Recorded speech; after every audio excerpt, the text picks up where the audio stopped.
अस्सलाम वालेकुम। आज हम सीखने जा रहे हैं कि रोमन अदद को किस तरह से लिखा जाता है। अब यहाँ पर बैनुल अक़वामी अलामतें लिखी गई हैं 1, 5, 10, 50, 100, 500 और 1000।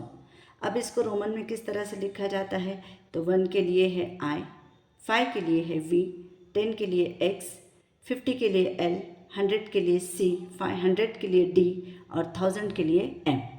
तो रोमन अदद लिखने के लिए एक उसूल हमें बहुत अच्छी तरह से याद रखना है, और वो उसूल है कि I और X को सिर्फ 3 मरतबा ही हम लिख सकते हैं। I और X को हम सिर्फ 3 मरतबा लिख सकते हैं।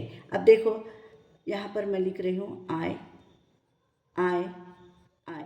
अब इसको 3 टाइम्स लिखा है तो इसका मतलब होता है 3, यानी आगे आगे लिखने के बाद में ये नंबर ये उसमें प्लस होता है 1 + 1 + 1 = 3।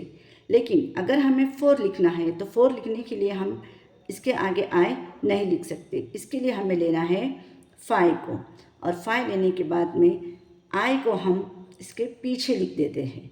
तो इसका मतलब हो जाएगा 5 - 1 = 4।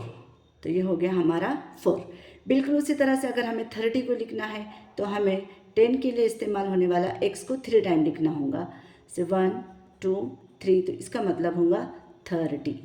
लेकिन अगर 40 लिखना है तो 40 लिखने के लिए हमको आगे x नहीं लिखना है, बल्कि l के लिए 50 के लिए इस्तेमाल होने वाला l और उससे पहले लिख देंगे हम x।